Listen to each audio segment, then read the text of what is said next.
morning, SECC family, and welcome back to Studio 379. And today we are in 2 Kings, chapters 1 and 2. Stick around.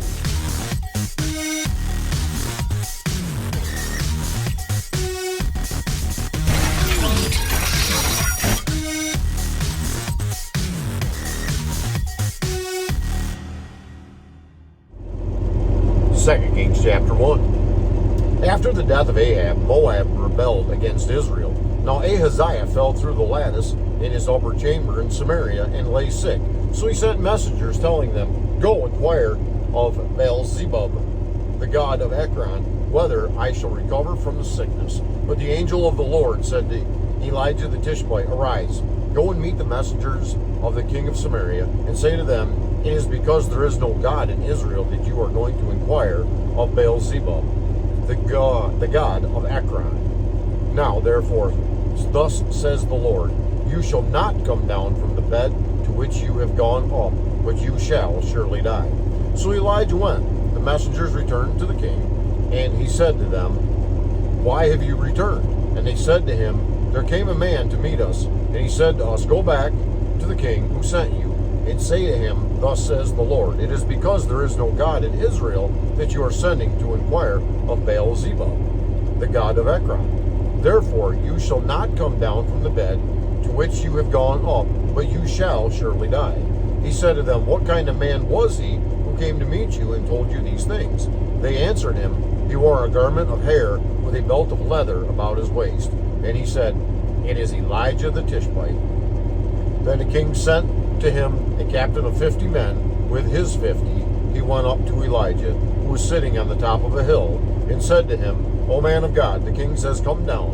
But Elijah answered the captain of 50, If I am a man of God, let fire come down from heaven and consume you and your 50. Then fire came down from heaven and consumed him and his 50.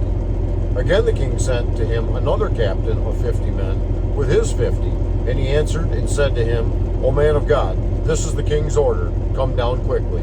But Elijah answered them, "If I am a man of God, let fire come down from heaven and consume you and your 50. Then the fire of God came down from heaven and consumed him and his 50.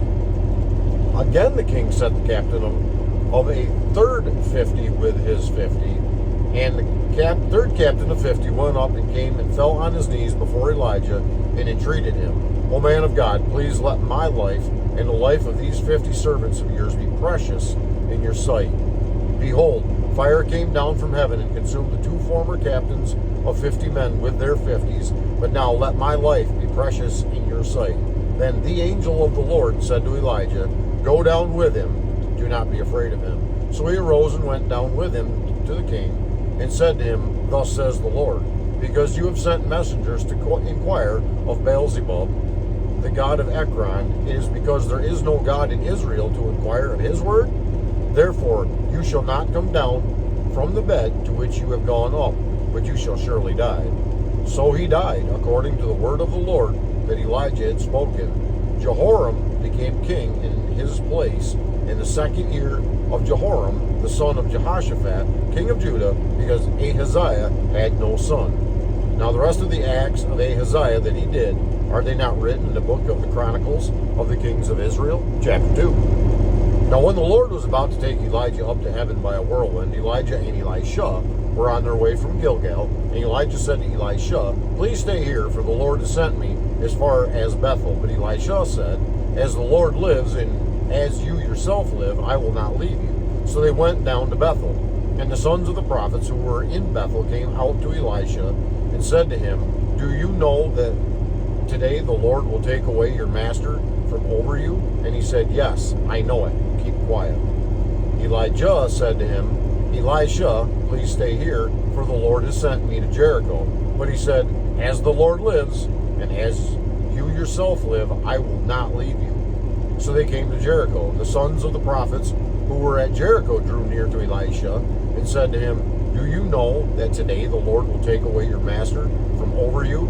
And he said, "Yes, I know it. Keep quiet." Then Elijah said to him, "Please stay here, for the Lord has sent me to the Jordan."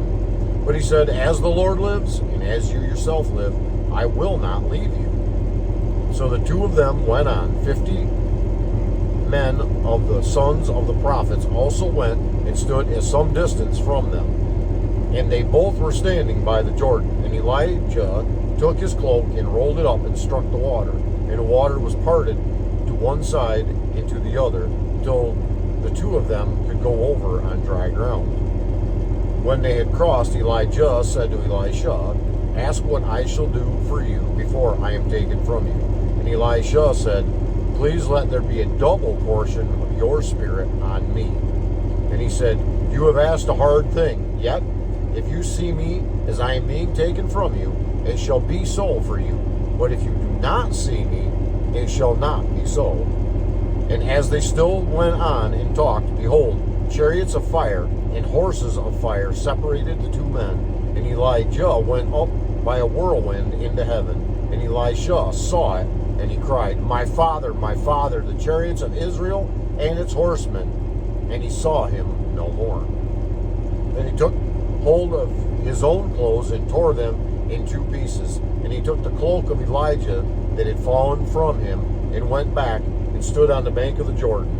Then he took the cloak of Elijah that had fallen from him and struck the water, saying, "Where is the Lord, the God of Elijah?" And when he had struck the water was parted to the one side and to the other, and Elisha went over. Now when the sons of the prophets who were at Jericho saw him opposite them, they said, "The spirit of Elijah rests on Elisha." And he came to meet him and bowed to the ground before him. And they said to him, "Behold, now there are with your servants 50 strong men. Please let them go and seek your master. It may be that the Spirit of the Lord has caught him up and cast him upon some mountain or into some valley." And he said, "You shall not send." But when they urged him till he was ashamed, he said, "Send." They sent therefore 50 men, and for 3 days they sought him, but did not find him. And they came back to him while he was staying at Jericho, and he said to them, "Did I not say to you, do not go?"